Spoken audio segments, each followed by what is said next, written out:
Hello friends, welcome back. यार कैसे हो आप सभी लोग। मुझे पता है कि आप सभी लोग काफ़ी देर से इंतजार कर रहे थे ग्रैंड लीग की वीडियो का, लेकिन दिक्कत ये आ रही थी कि यार बहुत ज़्यादा सर्वर डाउन चल रहा था। सर्वर डाउन था जिसकी वजह से मुझे 4 घंटे लग गए पूरा डेटा निकालने में, और फाइनली पूरा डेटा निकाल कर आया हूं। और अब जो आपको मैं इंफॉर्मेशन दे रहा हूं ना, बस उसको ध्यान से सुनते रहना। एक बेहतर कॉम्बिनेशन ग्रैंड लीग का आप तैयार कर पाओगे। तो चलिए दोस्तों, स्टार्ट करते हैं। और लाइक के साथ में हमेशा की तरह वीडियो का आगाज करिएगा, जिससे कि थोड़ा सा मोटिवेशन बढ़ता मिलता रहे, और बस फिर मैं आपको जीएल की तरफ ऐसे ही आगे बढ़ाता रहूं। तो चलिए, सबसे पहले बात करेंगे ग्राउंड के बारे में। लेकिन अगर आप लोगों ने ये वाला चैनल जो है, ड्रीम 11 फैंटेसी वाला जो हमारा चैनल है, इसको सब्सक्राइब नहीं किया है तो पहले सब्सक्राइब कर लो, फिर बेल आइकन पर प्रेस कर देना, जिससे कि सभी वीडियोस के नोटिफिकेशन मिल जाए। और टेलीग्राम ज्वाइन कर लेना। टेलीग्राम ज्वाइन करने के लिए आपको सिर्फ ये करना है कि वीडियो के डिस्क्रिप्शन में जाना है, और यहाँ पे आप जब जैसे ही टाइटल पर क्लिक करोगे ना, नीचे आपको एक लिंक मिलेगा, जिस पर क्लिक करके आप लोग हमारे साथ में टेलीग्राम पर जुड़ सकते हैं। अब चलिए बात कर लेते हैं वेन्यू के बारे में। मैच होने वाला है M.A. चिदम्बरम स्टेडियम, चेपॉक, चेन्नई में। अगर हम डायमेंशंस की बात करें तो 66 मीटर की बाउंड्री आपको सामने की तरफ मिलेगी। लेग और ऑफ की बाउंड्री लगभग 70 मीटर की है, और यहां पर भी आपको 70 मीटर की बाउंड्री देखने मिलेगी। तो ओवरऑल अगर देखें तो सिर्फ एक एंड से जो बाउंड्री है वो छोटी है, जो कि है वी पत्ताबीरवन गेट एंड से। इस एंड से जब बॉलिंग होगी ना, तो बाउंड्री सामने की छोटी है, तब आपको थोड़े से ज्यादा रन नजर आएंगे। और दूसरे एंड से बाउंड्री थोड़ी ज्यादा बड़ी है, जब इस एंड से खेला जाएगा तो ये जो सामने वाला एरिया है थोड़ा ज्यादा बड़ा आपको नजर आएगा। ऐसे में एक एंड से ज्यादातर स्पिनर गेंदबाजी करते हुए नजर आएंगे, तो एक एंड से आपको ज्यादातर फास्ट बॉलर्स की गेंदबाजी आपको देखने मिलेगी। अब अगर हम बात करें यहां पर कैसा परफॉर्मेंस रहा है पहले बल्लेबाजों का, पहली इनिंग में बल्लेबाजों ने क्या किया है, सेकंड इनिंग में क्या किया है। और दोस्तों ध्यान रखना, जैसे जैसे आपको समझ में आता जाए ना, आप एक बढ़िया सा लाइक और एक बढ़िया सा कमेंट करके जाइएगा, जिससे कि क्या मुझे पता चले कि आपको समझ में सारी चीजें आ रही हैं। अब दोस्तों सबसे पहले हम आते हैं पिछले साल के कुछ मैचेस पे, फिर इस साल का मैच हम देखेंगे, और फिर देखेंगे कि हमें क्या करना है। तो यहां पर आप देखोगे सबसे पहले ओपनिंग पेयर में क्या स्थिति रही है। ओपनिंग में 21, 46, 0, 1 और 9 और 0। ठीक है, मतलब अगर आप देखोगे सिर्फ एक मैच में 46 आया था ओपनिंग पेयर में एक खिलाड़ी से। बाकी अब दूसरे खिलाड़ी की तरफ नजर डालते हैं तो 35, 46, 27, 108, 98 और 13। तो देखा हमने ये है कि कुल मिलाकर अगर आप ध्यान से थोड़ा सा फोकस करो ना, तो आपको एक चीज समझ में आएगी, जो मैं आपको यहां पर दिखाता हूं, कि सिर्फ चेन्नई के प्लेयर्स के दोनों ओपनर्स में से किसी एक ने या दोनों ने अच्छा स्कोर किया है। ये सिर्फ चेन्नई ने जब बैटिंग की है ना, तब की स्थिति है। और जब दूसरी टीम ने बैटिंग की है तो क्या आया, 21, 35 ये आरसीबी है, 0, 27 और 0, 13। मतलब एक चीज तो हमें यहां पे समझ में आ रही है कि अगर चेन्नई बैटिंग कर रही है तो आपको एक खिलाड़ी अच्छा करके देके गया है ओपनिंग पेयर में, और अगर दूसरी टीम बैटिंग कर रही है ना, तो या तो उसके दोनों खिलाड़ी फ्लॉप हुए हैं, और अगर दोनों में से किसी एक ने स्कोर किया भी है तो 25-30 का स्कोर किया है, जैसा कि आरसीबी वाले मैच में हुआ था, एक 35 का स्कोर आया था। ठीक है, अब हम आते हैं नंबर 3 पे। नंबर 3 पे लगभग सभी खिलाड़ी फ्लॉप हुए, सिर्फ एक चेन्नई वाले मैच में एक 52 का स्कोर आया था। फिर इसके बाद आप यहां पर देखेंगे तो यहां पर भी आपको सिमिलर सिचुएशन नजर आएगी।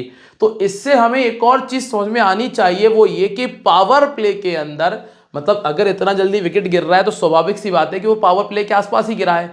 अब मतलब पावर प्ले के अंदर 2 विकेट आपको लगातार देखने मिल सकते हैं। अब आपको सिर्फ इतना करना है कि ऐसा गेंदबाज ढूंढना है जो पावर प्ले में आपको 2 विकेट निकाल कर दे सके। वो आपके लिए बहुत इंपॉर्टेंट पिक है। मतलब जो भी टीम, खास तौर से अगर चेन्नई गेंदबाजी कर रही है तो आपको पावर प्ले का बॉलर पटकना है, और अगर आरसीबी भी पहले बॉलिंग कर रही है तो भी आपको एक गेंदबाज तलाशना है जो आपको 1 से लेकर 2 विकेट पावर प्ले में निकाल दे। हम आगे चलकर उसके बारे में डिस्कस करेंगे। ठीक है, नंबर 4 पर आते हैं हम। नंबर 4 की स्थिति क्या है, 0। चेन्नई के खिलाड़ी ने 51 किया, कोलकाता के खिलाड़ी ने 34 किया। चेन्नई के खिलाड़ी फ्लॉप, चेन्नई के खिलाड़ी का 39 और एमआई के खिलाड़ी का 29 रनों का स्कोर है।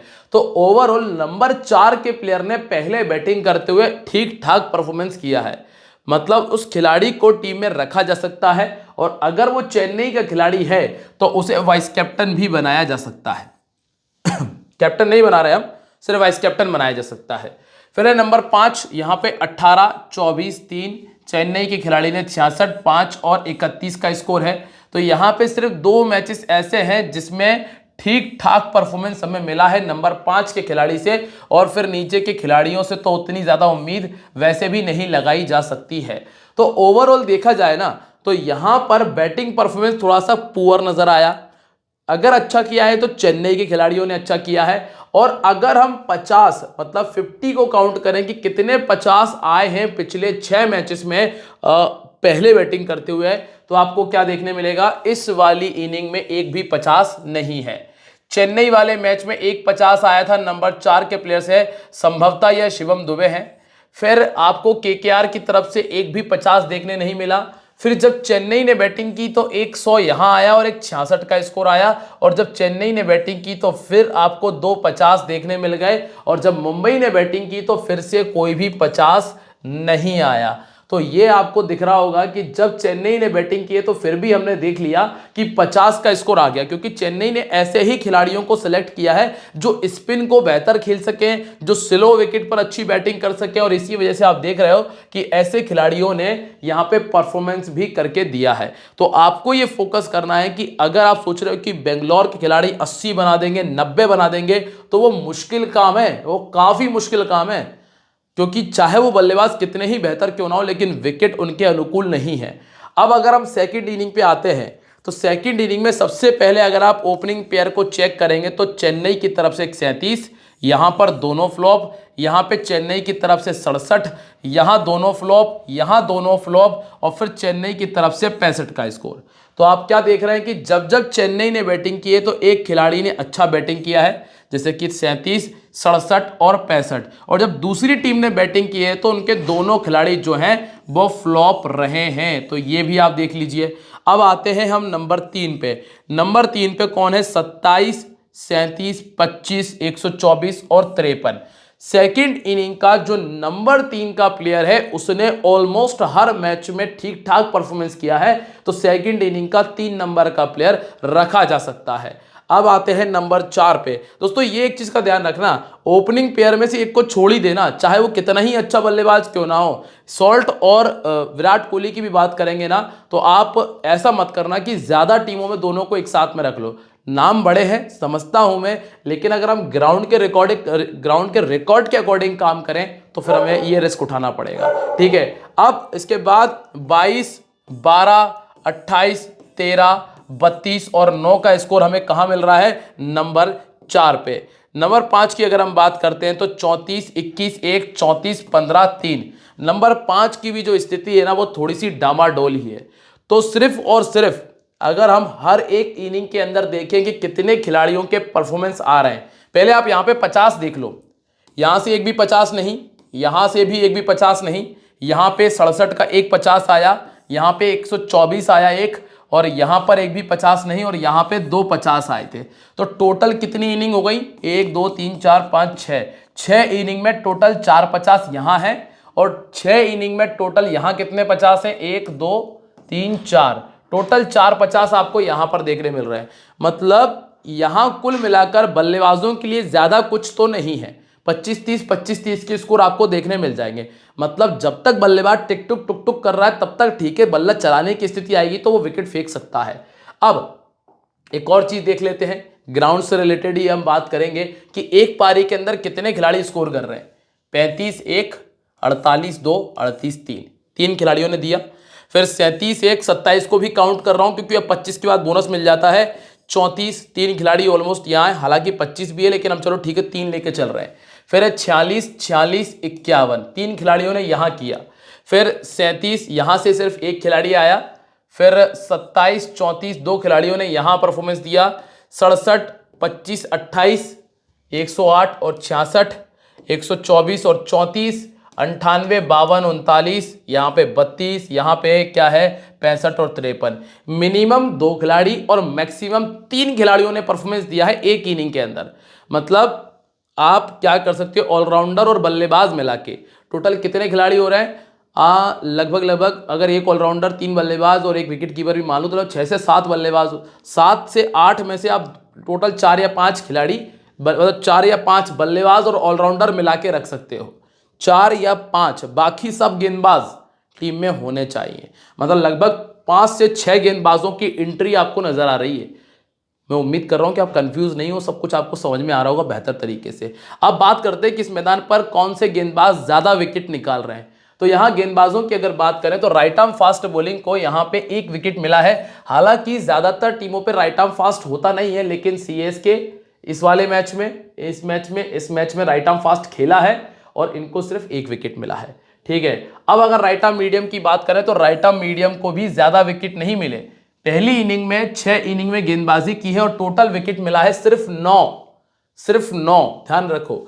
अब लेफ्ट आर्म मीडियम की अगर चर्चा करेंगे ना तो लेफ्ट आर्म मीडियम को 6 इनिंग में मिल चुके हैं 13 विकेट।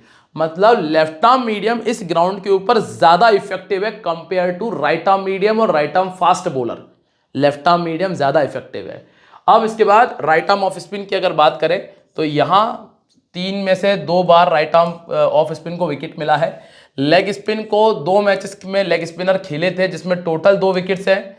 और इसके बाद चाइना मैन जो पिछली मैच में खेला था जिसको 4 विकेट मिल गए थे, और ऑर्थोडॉक्स को मिले हैं टोटल कितने विकेट, 4।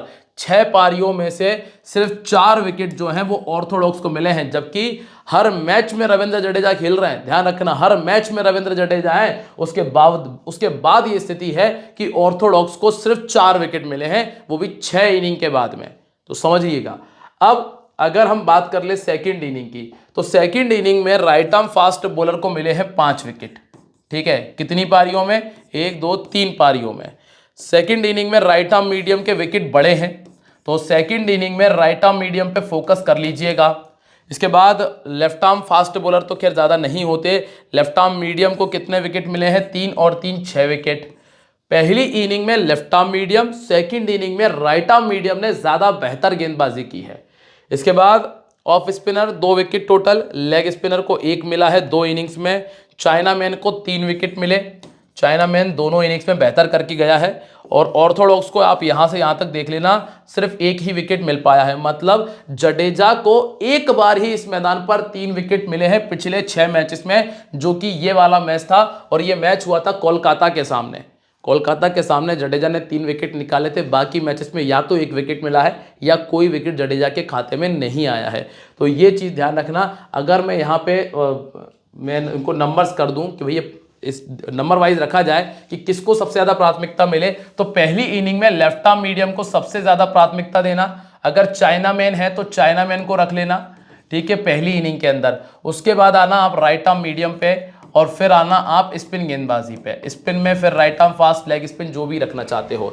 फिर अगर हम बात कर रहे हैं सेकंड इनिंग की, तो सेकंड इनिंग में सबसे पहले आप रखेंगे राइट आर्म मीडियम, इसके बाद राइट आर्म फास्ट बॉलर, फिर आप चाइना मैन की तरफ आएंगे, और इसके बाद आप जाएंगे एक लेग स्पिनर की तरफ, ठीक है, राइट आर्म लेग ब्रेक। अब चलिए ज़रा बात कर लेते हैं हम यहाँ से दोनों टीम के खिलाड़ियों के बारे में, उनके परफॉर्मेंस कैसे रह सकते हैं इसके बारे में।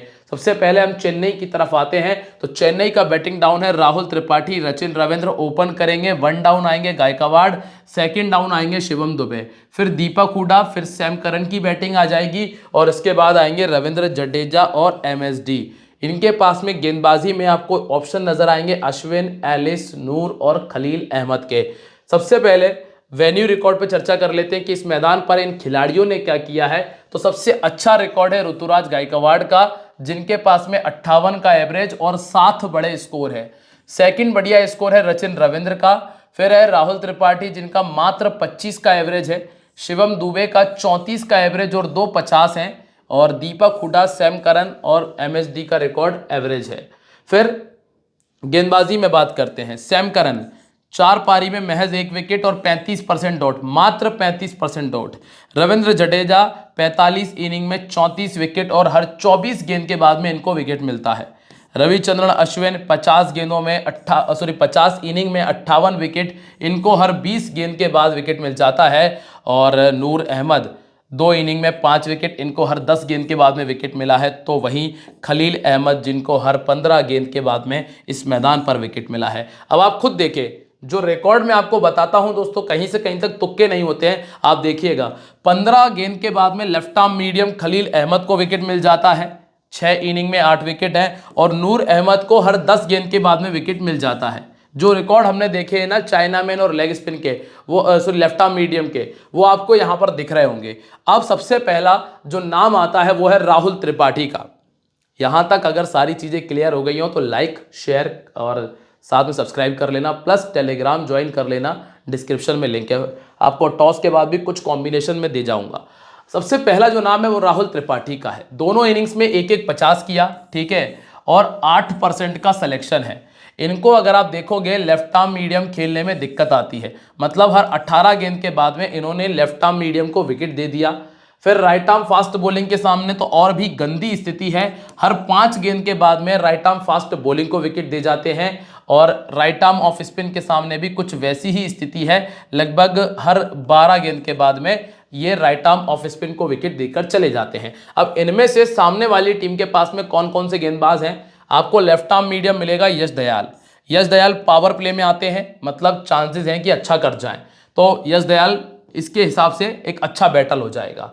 फिर अगला है राइट आर्म फास्ट, यहाँ नहीं है, हालांकि हैजलवुड डाल लेते हैं 140, तो आप इनको काउंट कर सकते हो, 12 गेंदों में एक बार पहले आउट कर चुके हैं। और राइट आर्म ऑफ स्पिन के सामने इन्होंने 12 गेंद के बाद विकेट दिया है, लेकिन यहाँ पे लियाम लिविंगस्टन है, पर ये पावर प्ले में नहीं आएंगे, कुरनाल पंड्या आएंगे, ऑर्थोडॉक्स है, और कुरनाल पंड्या वाली स्थिति खराब इनकी नहीं है। नंबर 2 पर आपको मिलते हैं रचिन रविंद्र।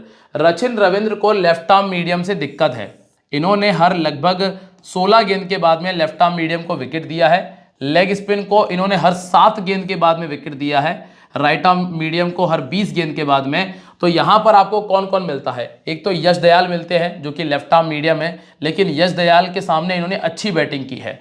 लेग स्पिन के सामने इनको दिक्कत है, तो यहाँ पे सुयश शर्मा है जो कि लगभग 9वां ओवर या 11वां ओवर लेकर आ जाएंगे, 9वें ओवर के आसपास गेंदबाजी करेंगे। और राइट आर्म मीडियम में आपको यहाँ पर मिलेंगे रसिकदार सलाम और जॉश हैजलवुड।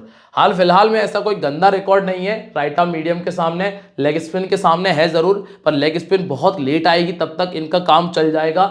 और लेफ्ट आर्म मीडियम के सामने दिक्कत है, तो यश दयाल इनको आउट कर सकते हैं।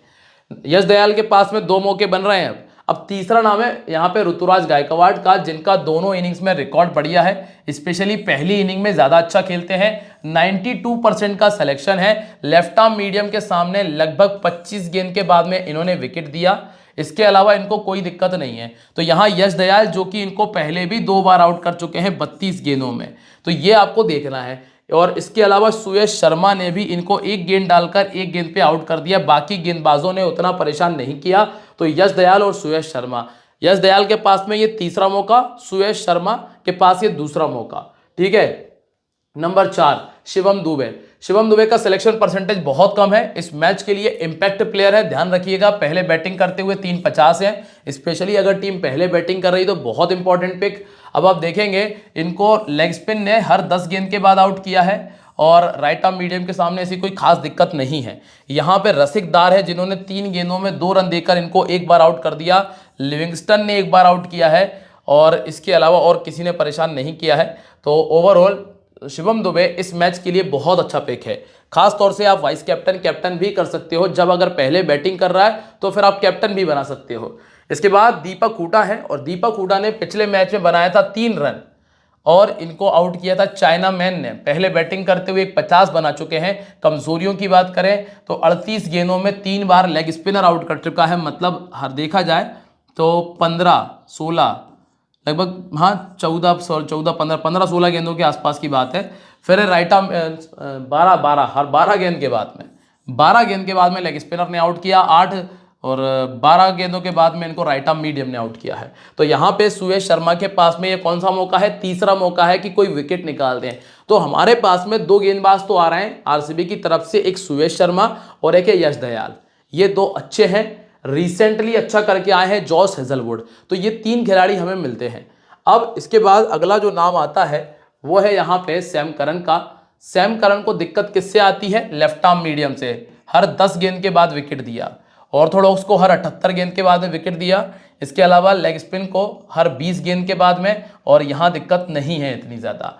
इन्होंने पहले गेंदबाजी करते हुए 30 विकेट निकाले, सेकंड गेंदबाजी करते हुए 22 विकेट हैं। दोनों इनिंग्स में बैटिंग ठीक की है और सुयश शर्मा इनको पहले भी एक बार आउट कर चुके हैं।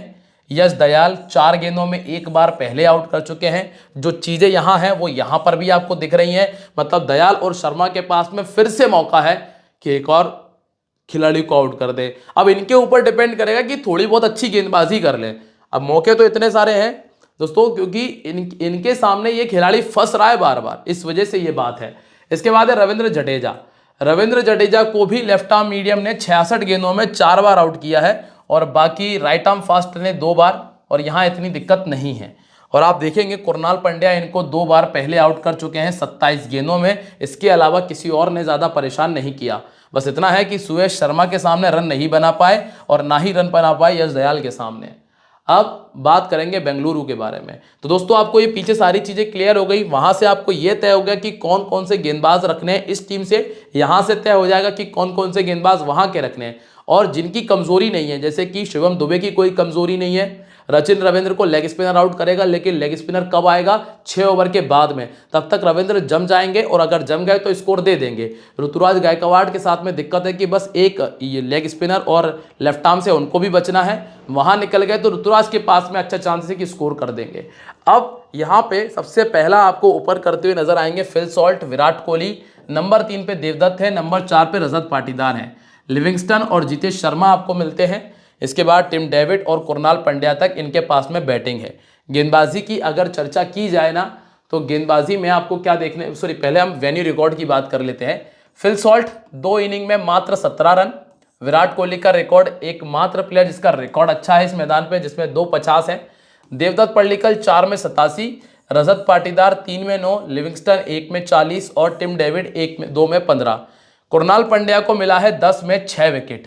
हमने क्या देखा था पीछे कि ऑर्थोडॉक्स को इस मैदान पे कोई ज्यादा खास विकेट नहीं है। आपको स्थिति समझ में आ रही है, 10 इनिंग 6 विकेट से समझ में आ रहा है कि 31 गेंदों के बाद में विकेट मिल रहा है, मतलब 2 मैच में 1 विकेट। इसके बाद है सुयश शर्मा 1 में 0 और यश दयाल 1 में 1 विकेट। लेफ्ट आर्म के पास में विकेट आता है तो आ रहा है। दोस्तों सारी चीजें बिल्कुल लॉजिक के साथ में काम करती हैं, बस थोड़ा सा इतना सा लक का फेवर चाहिए, मात्र बारीक सा लक का फेवर चाहिए और जीएल आपके खाते में होगी। अब पहला नाम है फिल सॉल्ट का, जिन्होंने पिछले मैच में 56 बनाया, 93% का सिलेक्शन। सेकंड इनिंग में ज्यादा अच्छी बैटिंग करते हैं। अब अगर देखें ऑर्थोडॉक्स गेंदबाजी ने 10 गेंद के बाद में आउट कर दिया। चूंकि इस मैदान पर ऑर्थोडॉक्स चला नहीं है, लेकिन अगर कमजोरी है आपकी तो फिर वो रहेगी, उसका विकेट आ सकता है। फिर है इसके बाद राइट आर्म फास्ट से इतनी दिक्कत नहीं, लेग स्पिन से भी दिक्कत नहीं है, और राइट आर्म मीडियम से समस्या है कि 100 गेंदों में 9 बार आउट हो चुके, मतलब हर 10 से 11 गेंद में 1 बार आउट हो रहे हैं। तो यहां पे राइट आर्म मीडियम आपको मिलेंगे नेथन एलिस, जिन्होंने आउट नहीं किया है इनको, लेकिन सैम करन जो कि सिर्फ पिछले मैच में 1 ओवर डाले थे, 73 गेंदों में 5 बार आउट कर चुके हैं। एक ही देश के खिलाड़ी हैं और पहले भी कई बार एक दूसरे के आमने सामने हो चुके हैं। बाकी गेंदबाजों ने ऐसा कुछ खास इनके सामने किया नहीं है। अब आते हैं नंबर 2 विराट कोहली पे। विराट कोहली का रिकॉर्ड दोनों इनिंग में काफी अच्छा है, स्ट्राइक सिलेक्शन परसेंटेज बहुत अच्छा है। इनको दिक्कत किससे है?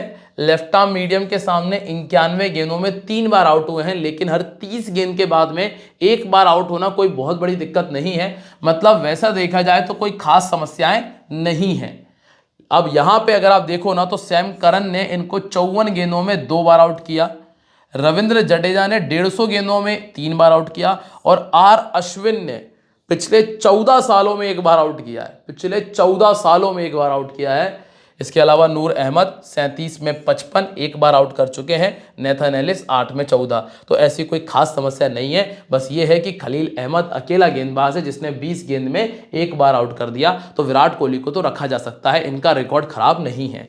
अब आते हैं नंबर 3 पे, जहां देवदत्त पल्लिकल आपको मिलेंगे, जिनके बैटिंग से सेकंड बैटिंग में 2 50 आए हैं। इनको लेफ्ट आर्म मीडियम ने बड़े बुरे तरीके से परेशान किया है, 36 गेंदों में 5 बार आउट, और राइट आर्म मीडियम के सामने 89 गेंदों में 5 बार आउट। तो ओवरऑल इनके लिए समस्याएं ज्यादा ही बड़ी हैं, क्योंकि 27 गेंद में 2 बार तो ये राइट आर्म फास्ट बॉलिंग को भी विकेट दे चुके हैं। यहां खलील अहमद है जो कि लेफ्ट आर्म मीडियम है। अब दोस्तों रिकॉर्ड इतना जोर से काम करता है, आप खुद देखो कि खलील अहमद ने 4 गेंद डाली है, रन एक भी नहीं दिया और 2 बार आउट कर दिया। अब ज़रूरी है कि जब ये बैटिंग कर रहे हैं तत्काल इनके सामने खलील अहमद आ जाए। इसके बाद सैम करन ने 21 गेंद में आउट कर दिया एक बार। आर अश्विन ने 16 गेंदों में किया है। अश्विन को अगर कोई विकेट मिल सकता है तो एकमात्र यही विकेट है। जडेजा एक बार आउट कर चुके हैं। नूर अहमद ने एक गेंद में 0 रन देकर एक बार आउट कर दिया, एक बॉल खेली थी सिर्फ इनकी, उसी में ये विकेट है। और नेथन एलिस 15 इनिंग 11 रन और एक बार आउट इन्होंने भी किया है। तो देवदत्त की समस्याएं थोड़ी ज़्यादा है। अब इन्होंने चाहे प्रैक्टिस मैच में 100-80-90 रन बनाए होंगे, लेकिन जो अभी हम स्थिति देख रहे हैं वो थोड़ी सी ज़्यादा खराब है। तो इतना करना कि एक टीम में रखना और उसमें कैप्टन बना लेना, बाकी टीमों में रखना मत, ठीक है। इसके बाद रजत पाटीदार का पहले बैटिंग करते हुए रिकॉर्ड बहुत अच्छा है। 82% का इनका सिलेक्शन परसेंटेज है। क्या किया है, लेफ्ट आर्म मीडियम को ये भी नहीं खेल पा रहे, राइट आर्म फास्ट के सामने भी इनको दिक्कत है। स्पिन को बहुत अच्छा खेलते हैं। आप देखें ऑर्थोडॉक्स को विकेट नहीं दिया, ना ही चाइनामैन को विकेट दिया, ना ही ऑफ स्पिन को विकेट दे रहे हैं। लेग स्पिन को 60 गेंदों में एक बार विकेट दिया है। तो ओवरऑल अगर बात करें तो फास्ट बॉलिंग इनको सबसे बड़ी दिक्कत देती है। यहां फास्ट बॉलर नहीं है, लेफ्ट आर्म है सैम करन, जिन्होंने 4 गेंदों में एक बार आउट कर दिया, और रविचंद्रन अश्विन ने 25 गेंदों में 2 बार आउट किया है। फिर आते हैं इसके बाद लियाम लिविंगस्टन की कहानी कुछ इतनी ज़बरदस्त है कि या तो हिट होंगे या मिस होंगे। गेंदबाजी में पहली इनिंग में 3 विकेट, सेकंड इनिंग में 9 विकेट, 2 बार 50 से ऊपर का स्कोर है। इनको यहां से चाइनामैन ने सबसे ज़्यादा परेशान किया। और आप देखेंगे नूर अहमद ने 17 गेंद डालकर इनको 3 बार पहले भी आउट कर दिया। तो ये तो सबसे बड़ी बैटल है, चाइनामैन, नूर अहमद वर्सेस लियाम लिविंगस्टन। इसके अलावा ऑर्थोडॉक्स मतलब जडेजा ने 20 गेंदों में, राइट आर्म फास्ट बॉलिंग के सामने तो और भी गंदी स्थिति है, हर 7 गेंद में आउट हुए हैं। तो यहां राइट आर्म फास्ट नहीं है, सबसे बड़ी समस्या देंगे इनको चाइनामैन। उसके बाद सबसे बड़ी दिक्कत देंगे इनको ऑर्थोडॉक्स गेंदबाज रविंद्र जडेजा, जो कि इनको 13 गेंदों में एक बार पहले भी आउट कर चुके हैं और बाकी किसी खिलाड़ी ने आउट नहीं किया। अब देखो यहां पे खलील अहमद ने आउट नहीं किया क्योंकि लेफ्ट आर्म से दिक्कत नहीं है। सैम करन ने आउट नहीं किया क्योंकि लेफ्ट आर्म से दिक्कत नहीं है। अश्विन ने आउट नहीं किया क्योंकि ऑफ स्पिन से दिक्कत नहीं है। अब दिक्कत किससे है? जडेजा से। ऑर्थोडॉक्स ने 3 बार आउट कर दिया। चाइनामैन से दिक्कत है, नूर अहमद 3 बार आउट कर दिया, और नेथन एलिस ने एक बार भी आउट नहीं किया। राइट आर्म मीडियम के सामने लगभग 110 गेंदें, मतलब लगभग ऑलमोस्ट 20 ओवर में 6 बार आउट हुए हैं। अब है जितेश शर्मा इस मैच के दूसरे पंटर पिक, 15% का सिलेक्शन। इनको सिर्फ लेग स्पिन ने दिक्कत दी है, राइट आर्म मीडियम से इसलिए आउट हुए हैं क्योंकि डेथ ओवर में बैटिंग करते हैं। अगर आप इनका हेड टू हेड देखेंगे तो वो इतना गंदा नहीं है, इसलिए जितेश शर्मा मेरे लिए इस मैच के पंटर पिक है। और इसके बाद अब हम बात करते हैं कॉम्बिनेशन के बारे में। दोस्तों सारी चीज़ें उम्मीद करता हूं कि आपको समझ में आ गई होंगी। अब एक और चीज़ देखो, पिछले मैच की इस मैदान की ड्रीम टीम देख लो क्या थी, और इस मैच में लगभग एक कॉम्बिनेशन मैंने बिल्कुल सिमिलर तैयार कर दिया। जैसे कि wicket keeper opener Phil Salt और रिकल्टन, गायकवाड़ और रचिन रविंद्र। नंबर 3 का प्लेयर लिया है विल जैक, नंबर 3 का प्लेयर ले लिया देवदत्त, नंबर 4 का प्लेयर ले लिया सूर्य कुमार, नंबर 4 का प्लेयर ले लिया रजत पाटीदार, 5 का प्लेयर तिलक वर्मा, लिविंगस्टन पटक लिया। अगर ये पहले बैटिंग करने आते हैं तो की बात है, ठीक है। कप्तान सैम करन यहाँ पे मैंने रखे हुए हैं, ये मैंने पर्सनल अपने रिस्क पे लिया है क्योंकि अगर इनकी बैटिंग आती है तो ये बैटिंग और बॉलिंग दोनों से परफॉर्मेंस दे जाएंगे। इन्होंने नूर अहमद बनाया है, अगर आप चाहो तो नूर अहमद भी बना सकते हो। इसके बाद है खलील अहमद की जगह ही मैंने सैम करन पे रिस्क लिया है, ध्यान रखिएगा, क्योंकि बिल्कुल सेम हो जाए ऐसा भी पॉसिबल नहीं है, इसलिए हम थोड़ा वो चेंज करके चल रहे हैं। विघ्नेश पुथुर चाइनामैन गेंदबाज थे, इनकी जगह हमने लेग स्पिनर सुयश शर्मा को एंट्री दी है।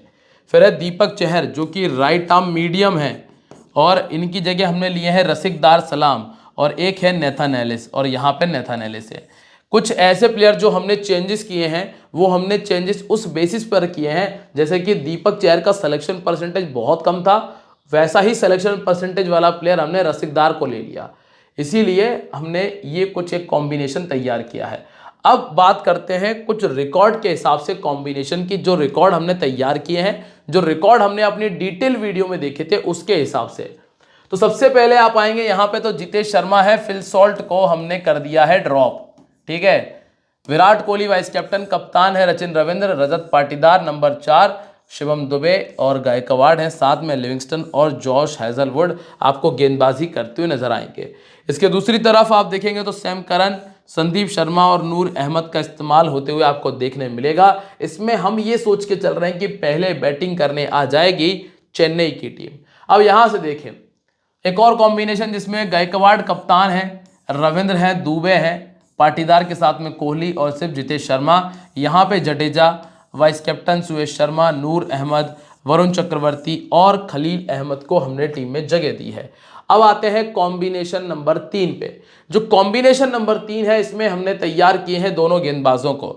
अगर चेन्नई पहले गेंदबाजी करती है और इनका टॉप 4 मैच को जिता देता है तो ये टॉप 4 यहाँ पे शामिल है।